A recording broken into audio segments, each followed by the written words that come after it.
सातवीं कक्षा के सभी बच्चों का संस्कृत की कक्षा में स्वागत है। हम तीसरा अध्याय उपकार काह वृक्षाः, उपकार करने वाले, भलाई करने वाले वृक्ष माने पेड़, इस विषय को लेकर के आज पाठन क्रिया आरंभ करेंगे। ध्यानपूर्वक आप एक एक लाइन को समझें, उसके शब्द को समझें और उसका अर्थ और उसकी व्याकरण लिखते चले जाएंगे। तो ये हमारा तीसरा अध्याय है, तृतीय पाठः। और तीसरे अध्याय में ये आप पहले छोटा पैदा हुआ, वृक्ष पे धीरे धीरे बड़ा हुआ, इस तरह से 4 प्रक्रियाओं में दिखाया है। तो आइए जरा देखिएगा। सबसे पहले पहला पैराग्राफ है, वृक्षा अस्माकं जीवनस्य आधाराः सन्ति, पेड़ हमारे जीवन के आधार हैं। एते भूमेः उद्भवन्ति, ये भूमि से उत्पन्न होते हैं, पैदा होते हैं। एतेषां मूलानि, इनकी मूल माने होता है जड़, मूली तो हम खाते हैं, मूली जड़ होती है। तो मूलानि माने होती है पेड़ों की जड़ें।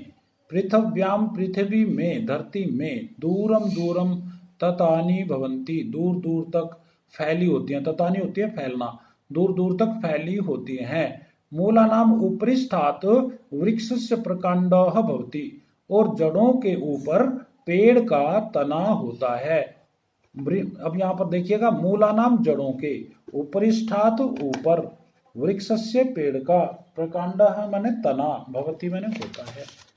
तो आगे देखिएगा, प्रकांडात शाखाः उद्भवन्ति, प्रकांडात में पंचमी विभक्ति है, अर्थात तने से। शाखा माने बड़ी शाखा, बड़ी टहनी, शाखा ही कहेंगे, बड़ी शाखा, उद्भवन्ति पैदा होती है। नई शाखाएं पैदा होती हैं, तने से ही निकलती हैं सभी।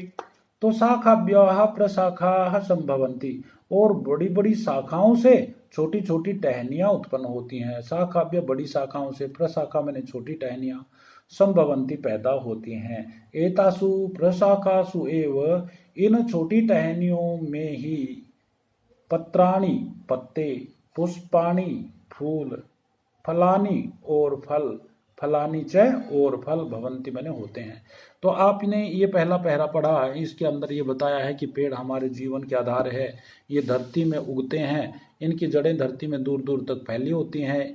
इनकी जड़ों के ऊपर पेड़ का तना होता है, और तने से ही बड़ी बड़ी शाखाएं निकलती हैं, शाखाओं से छोटी छोटी टहनियां निकलती हैं, और टहनियों से ही पत्ते, फल और फूल उत्पन्न होते हैं। तो यहाँ इनके हम छोटे छोटे प्रश्न, आपको ये पैरा दे करके इसके प्रश्न उत्तर पूछ सकते हैं। तो किस तरह से एक पद में, एक वाक्य में या निर्देश के अनुसार आपको उत्तर लिखने हैं, यहाँ आप देखें।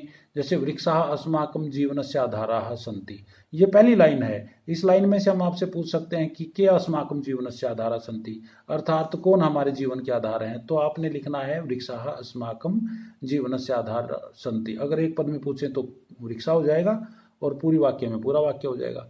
तो इस तरह से भूमेः के उद्भवन्ति, धरती से कौन पैदा होते हैं, तो भूमेः वृक्षाः उद्भवन्ति। एतेषां मूलानि पृथिव्यां दूरम, अच्छा केषां मूलानि, तो वृक्षाणां मूलानि। तो वृक्षाणां कानि दूरम पृथिव्यां दूरम दूरम ततानि, वृक्षाणां कानि पृथिव्यां ततानि भवन्ति।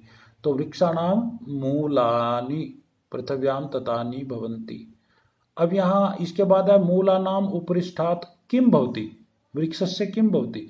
मूलानाम उपरिष्ठात् बोल्ड वर्ड में दिया है, वृक्षस्य प्रकांडः भवति। तो ऊपर एक शब्द में पूछे तो प्रकांड है, और पूरे वाक्य में तो फिर पूरी लाइन आ जाएगी। प्रकांडात शाखा संभवन्ति, प्रकांड यानी तने से शाखाएं या बड़ी टहनियां उत्पन्न होती हैं।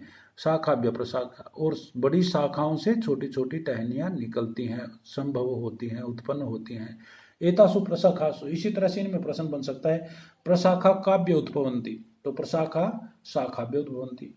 तो शाखाभ्य काः उद्भवन्ति, तो शाखाभ्य प्रशाखाः उद्भवन्ति। इस तरह से हम छोटे छोटे प्रश्न बना सकते हैं। तो इनके शब्द जो कठिन है, जैसे ततानी का अर्थ है फैला हुआ, मूलानी जड़ों के, पृथिव्याम धरती में, इस तरह के जो ये शब्द हैं, इन शब्दों को आप लिखें, इनके अर्थ लिखें। ये जो छोटे छोटे प्रश्न बनते हैं एक शब्द या एक वाक्य में, ये प्रश्नोत्तर लिखें और इसको याद करें। इसके बाद दूसरे पैरे की कुछ लाइनें देखें आप, इसके बाद बाकी का लेसन फिर उसमें आगे बढ़ेगा। तो यहाँ आप देखिएगा, वृक्षाः अपि अस्माकम् इव भुक्त्वा पीत्वा च जीवन्ति। पेड़ भी, वृक्षा अपि, अपि एक अव्यय है, अस्माकम इव हमारी तरह, हम सब की तरह, भुक्त्वा खाकर, क्योंकि हम खाकर और पीकर जीते हैं, तो पेड़ भी हमारी तरह खाकर और पीकर जीते हैं।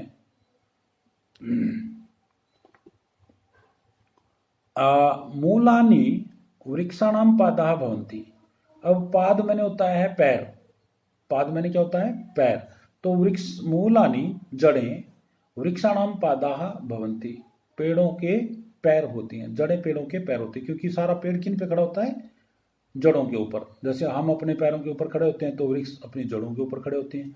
तो जिस तरह से हमारे जो काम हमारे लिए पैर करते हैं, पेड़ों के लिए जड़ें भी वही वो काम भी करती हैं। हाँ, ये अलग चीज़ है कि इसके अतिरिक्त भी बहुत सारे काम करती हैं। तो यहाँ पर देखो, ये थे पादई पिबंती, ये पेड़ों के मुंह तो होता नहीं है, तो पेड़ जो हैं पैरों से यानी जड़ों से पीते हैं। ये थे पादई पिबंती, ये जड़ों से पीते हैं। अतः पाद पाह, पाद पैर, पा पीने वाले, पैरों से पीने वाले कहे जाते हैं, इसलिए इनका नाम पौधे पड़ गया। पौधे, पौधे मैंने होते पैरों से पीने वाले। तो ये थे पादपाह भवन्ति, ये पैर पौधे होते हैं।